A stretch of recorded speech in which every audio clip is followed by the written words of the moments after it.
Hello বন্ধুরা, আজ আপনাদের কাছে শিম দিয়ে সজনে ফুলের তরকারির রেসিপি এনেছি। সজনে ফুল ঘরেরই গাছ থেকে তুলে নেওয়া হয়েছিল, বেছে নেওয়া হয়েছিল। এবারে ছোট ছোট করে কিছুটা শিম কেটে নিয়েছি, আর 3টে বড় বড় টমেটো ছোট ছোট করে কুচিয়ে নিয়েছি। তেল গরম হয়ে গেছে, মা তাতে একটুখানি পেঁয়াজ দিয়েছে, খুবই কম, অল্পটা। পেঁয়াজটা একটু লাল করে ভাজবে। আর যে কোনো শিমই দিতে পারেন, ছোট ছোট করে কুচি করে। এটা আমার মটর শিম, গাছে হয়েছে, ছোট ছোট দেখে দিয়েছি কিছুটা শিম। এবারে মা শিম আর সজনে ফুল একসাথে দিয়ে দিল। এবার এটা একটু উল্টে পাল্টে নেবে।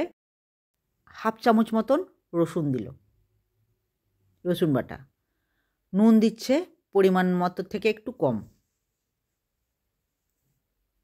এতে একটু বেশি নুন দিলে হবে না, ভালো লাগবে না খেতে।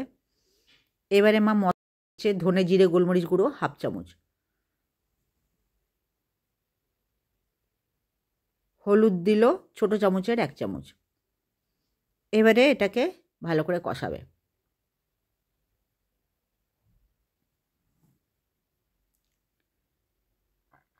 একটু কষিয়ে নিয়ে তারপর মা এতে জল দিয়ে ঢেকে দেবে।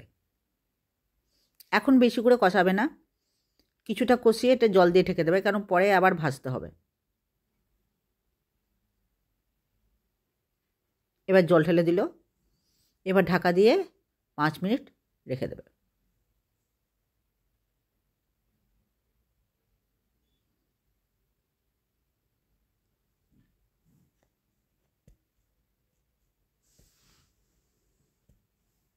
জলটা একটু কম লাগলো, সেই জন্য আর একটু মা জল দিল।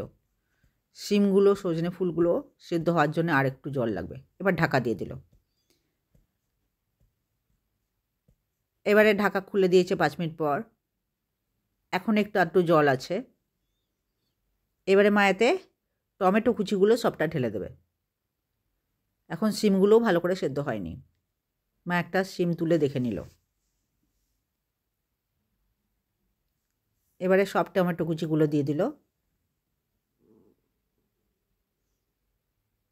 এবারে নেড়ে চেড়ে নিয়ে বসিয়ে নেবটা, তারপরে ঢেকে দেবে। এবারও 5 মিনিটের জন্য ঢাকবে। 5 মিনিট পর ঢাকা খুলেছে। এবারে ভালো করে কষাবে, উল্টে পাল্টে ভাজবে।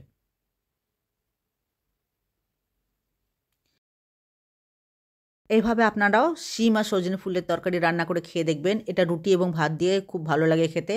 এবং এই সময় হাম বসন্তের সময় সজনে ফুলের তরকারি খাওয়া উচিত, তাহলে হাম বসন্ত হয় না। বছরে একবারও সজনে ফুলের তরকারি খাওয়া ভালো। আমার রেসিপি আপনাদের যদি ভালো লাগে তাহলে লাইক শেয়ার সাবস্ক্রাইব করে দেবেন, এবং আপনি যদি নতুন দেখছেন তাহলে লাইক শেয়ার সাবস্ক্রাইবের সাথে সাথে পাশে থাকা বেলটাও টিপে দেবেন, তাহলে আমি নতুন কোনো রেসিপি দিলে আপনাদের কাছে সহজেই পৌঁছে যাবে। আর ভালো লাগলে আপনার বন্ধুদেরও শেয়ার করে দেবেন। আবারও মা নেড়ে চেড়ে ভালো করে উল্টে পাল্টে জল শুকিয়ে তারপর মা এটা নামিয়ে দেবেন।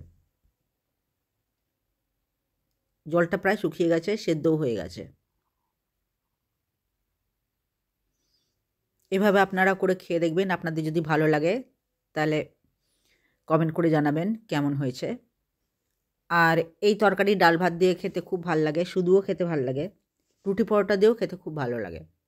এরকম করে বানিয়ে সজনে ফুলের শিম দিয়ে তরকারি রান্না করে খেয়ে আমাকে নিশ্চয়ই করে কমেন্ট করে জানাবেন।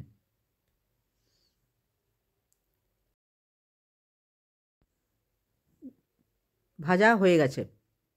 এবারে মা নামিয়ে দেবে।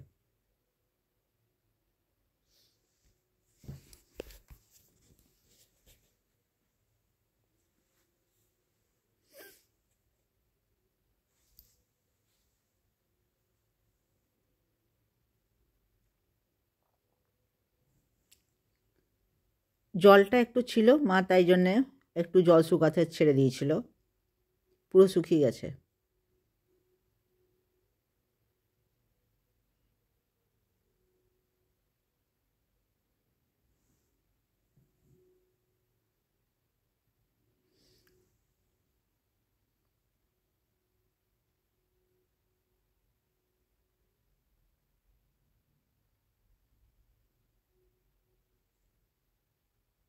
গ্যাস বন্ধ করে দিল মা। এবারে নামিয়ে দেবে। এই দেখুন রান্না হয়ে গেছে। ভিডিও দেখার জন্য অনেক অনেক ধন্যবাদ।